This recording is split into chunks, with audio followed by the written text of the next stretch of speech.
I have a lot to recap from the last 10 days. First things first. Calendar Club, what was that? Calendar Club 365 ended on April 30th. What a wild year. I ran the number of miles equal to the day of the month every month for one full year. And along the way, I did a lot more challenges like the February Double Down, the FKT for the Grand Rounds Infinity Loop on the 31st of December.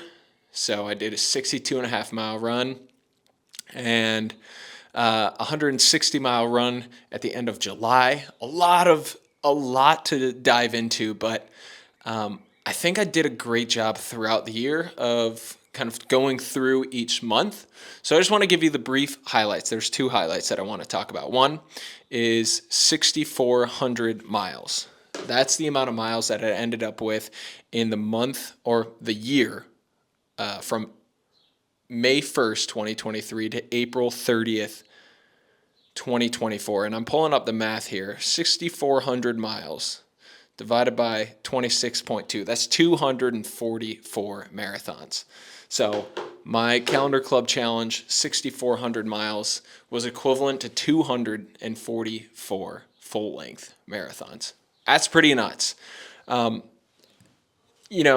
other thing that I got some notes here. So, if I check over on my whiteboard over there, just bear with me. 42,879 Strava miles. I created a group for the final month of Calendar Club. Was the Calendar Club finale group where the goal was to accumulate over 15,000 miles across everybody in the group. So whether you run 1 mile or 30 miles or 400 miles, every mile counted toward this goal. And for the month of April, we accumulated over 42,000 miles as a group, which to me is mind-blowing. I really wasn't expecting to hit more than 15,000. I think I had hoped for that, but to, double that and then some was a really cool goal to hit. And what surprised me is how far it reached. I think it ended up being 400 or 530 so people joining the group. People from Australia, we had people from Japan, the UK, all across the United States, Canada, Mexico, and people tapping in just to throw in miles. And it became sort of this group chat for people to interact with and help each other and just send some positivity in the group. So I was really appreciative for that. And I do want to keep the Strava group going and growing. And I think finding ways to incorporate sponsors into a month's challenge where I can pick out certain people who, whether it's random or whether it's the most iconic run that gets voted on by the audience or a PR, I think there's ways that I can incorporate sponsors into this challenge where we can gift people some items from sponsors. I think that's something that I'd like to do. I did that back in October with a PR challenge where I worked with Seek Protein, I worked with Hoka, and I was able to give away some pretty cool items to people who PR'd. So the main takeaways from Calendar Club, I've talked about this on my Instagram, is really three main things. The first is that the most significant moments throughout the entire year came from, they all had one thing in common. It didn't matter if it was a low moment or it was a high moment.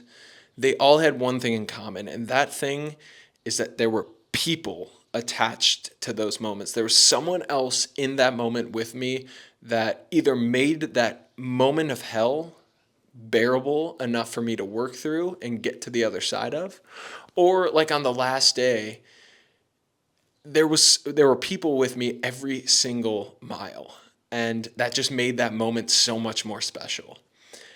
And the real takeaway there is that it really doesn't matter what we do. And I know it's a cliche, but it's about who we do it with. And when we can do things that people want to be a part of, I think that's a really special thing.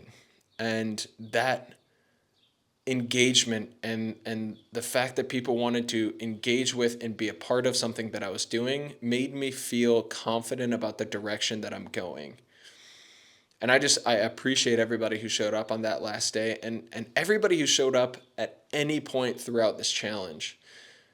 It made the difference, and I mean that. Accolades versus character. These next two will make a lot more sense after this weekend, but I really don't feel much different today than I felt on the first day of the challenge or even the few days before the challenge. Now, I've answered a lot of the unknown questions that I had going into the challenge, but as far as feeling this overwhelming sense of accomplishment, it just doesn't exist. It's not there. And I really learned that throughout the course of this challenge, and my girlfriend Lucy certainly helped ground me in this. That I think as a man and as a guy and a human that just likes to put big things on the calendar, I think I can get lost. Not I think, I know I can get lost in believing that if I put bigger things on the calendar, then somehow that will equate to me having more worth as a human, will have more value as a man. And it just won't. It won't. It's the character and how I show up to do the work every day and how I treat people and the little moments that seemingly can be overlooked. Those are the things that will define me as a person and as a man. And so it takes a lot of pressure off of me, and I'm grateful for that because I don't feel pressure to do anything bigger in order to feel more worthy, in order to feel like I matter. And that does not mean that I'm not going to do big things, because I am, and I'm working on those projects right now, but it I'm now approaching those projects with a little bit more creativity and just thirst for adventure and thirst for interacting and engaging with genuine people that I meet along the way. And I know that no matter how many miles I run, how big a project is, if I am a jerk throughout the whole process, then I'm just an a-hole who did something big. And that to me is not something that I view as success. I'd rather fail doing something hard, knowing that I have my dignity and honor and respect intact. And that's something I'm really holding on to and reflecting a lot about, because jumping into the next thing without having that perspective would be a shame in my book. And then the final thing that I learned from Calendar Club was the consistent grind of doing the work no matter how I felt.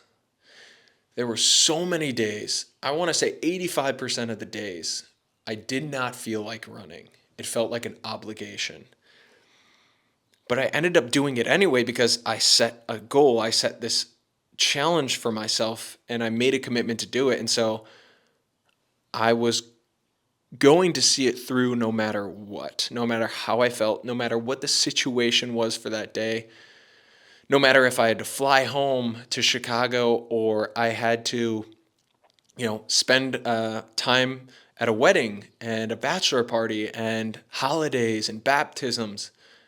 I didn't make the excuse that I couldn't run that day because of other events that were going on in my life. And that consistent 366 days of not pushing my emotions to the side, but recognizing that I can move with intent and integrity, and I can move with strength regardless if I feel like doing that. And that'll come into play for what I did this weekend, which was definitely one of the most professional and proud moments of my running career so far.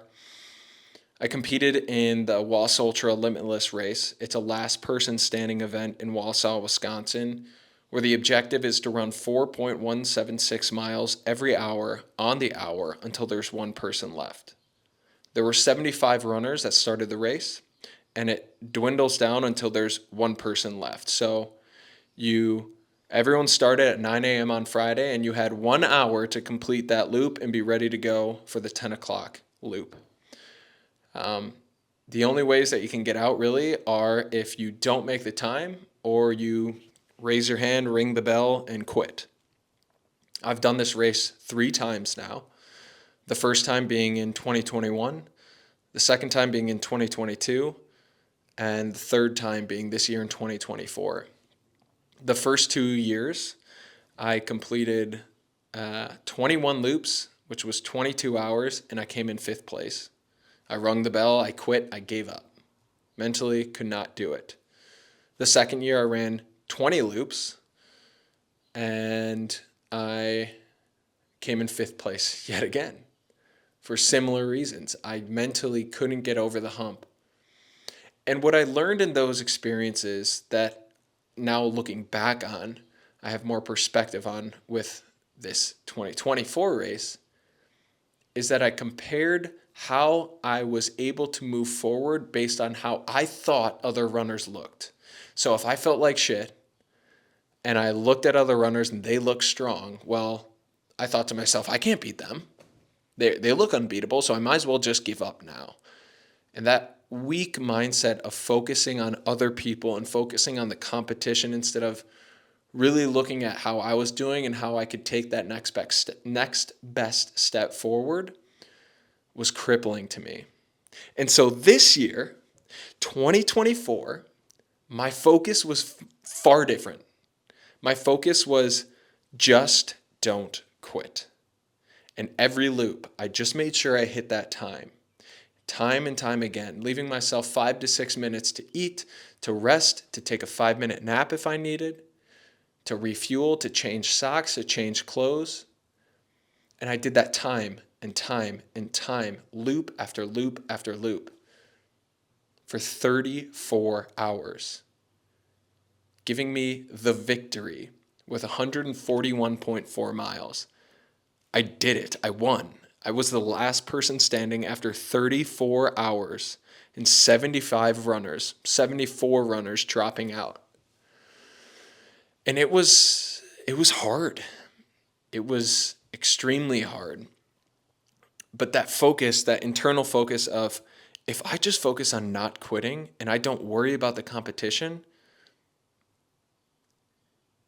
the rest will take care of itself. Now, I was okay with losing. I was okay with losing if I didn't make the time while giving my best effort. But as long as I hit the time, as long as I made it in with 2 minutes, 1 minute, 30 seconds, I was going back out on that next loop, because each loop, something can change.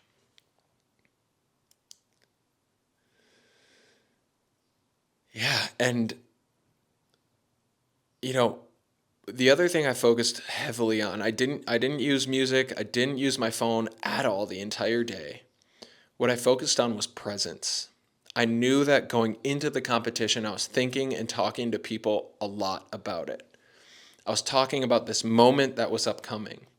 And then when I was in the moment, 20 hours in, 18 hours in, 30 hours in, I kept thinking about how I was going to show up to Yoakum Strength the next week and talk about the weekend that I had, to talk about the moment, to talk about the hardships, the shortcomings, the joys, all of the memories that I had in that moment.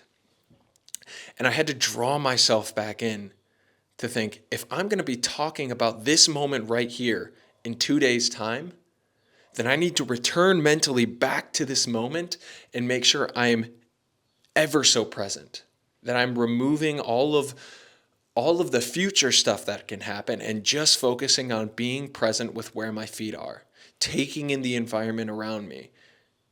And that, to me, was the battle of the day. That was all I focused on all throughout the day, was stay here, be here. And I can tell you that doesn't get boring, because it never stays more than a few minutes. Your brain, especially on 30 hours of no sleep, is always trying to figure other ways to get out of the situation. And so for me, it was a constant come back here. We're here. We're here. I'm here. I'm here right now. Be here right now. All day. That is what I kept thinking about. Be here and just don't quit. And I'm extremely proud of my crew because without their support, without them being so on top of their game, my girlfriend, her mom, my dad, Ivy, and Caius and I actually ran together for a good majority of the race. I believe he got somewhere around 20 loops, 20 hours. But without them, I would not have made it as far as I did. I remember the first race that I did here, I was alone. I wanted to see how I could do on my own. And within the first loop, I called my dad and said, "Hey, I need you. I need you here." And that was a rough year because I thought that doing it alone was going to be the way that I could get it done best. And it's just not the case. And so without the crew, without the support that I had there, I wouldn't be sitting here telling you about how I won this race. The event itself is a phenomenal event. I mean, every single year, Walsh Ultra finds a way to elevate the event itself. One thing in particular that I noticed just being elevated was on our race bibs. It had the tallies from what we had done in previous years. And it was just that reminder of where you've been and where you've tapped out, and all the memories that came with those tallies was just a beautiful touch. I just really appreciated the attention to details that the crew had. Yeah, Rob, Chad, Jake, and Ellen, they blow me away. They're there every single loop cheering you on. They'll find their way onto the trail and just give support along the way. It's a race I'm going back to next year. I can already tell you that right now because of the environment that the weekend provides, because of the people that I've met there, and because of how much fun it is. And I think that's the most important thing. It's not for me about going back and winning, although I do want to.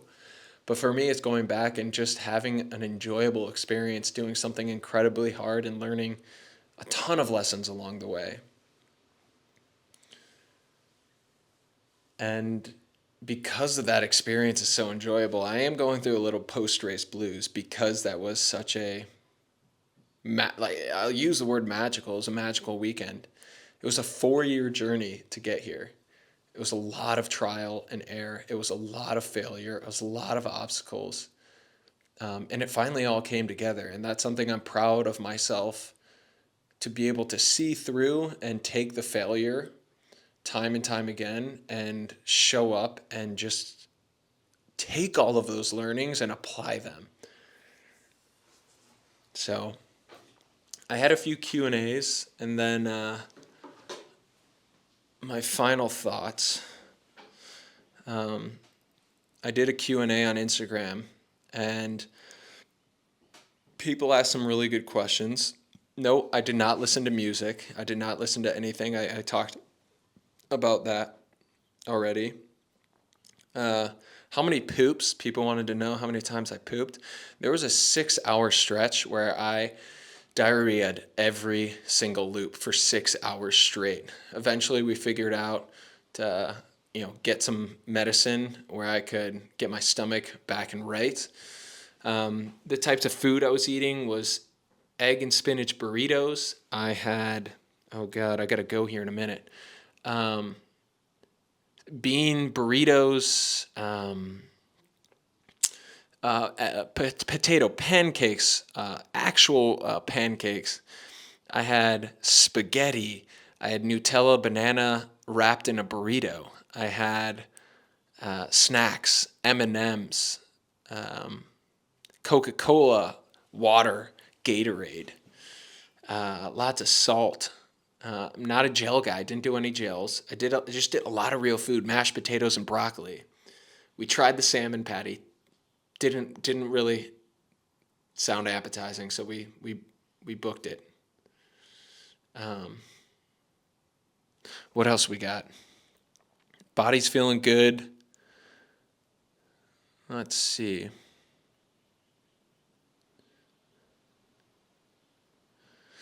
Yeah, the last thing I'll talk about is the last loop. The last loop was sort of all the things I've talked about already. It was a reminder to me of all the work that I had done and all the time that I had taken to get to that moment, and how I appreciated every single moment that led up to that.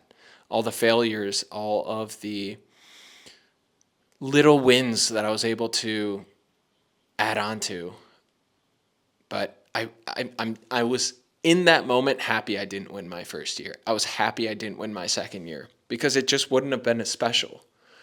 And I think that's a good lesson to leave on today, where you never know how the obstacles in your life that are going on right now today can come back and be the reason that you are grateful for the win or the success later down the line.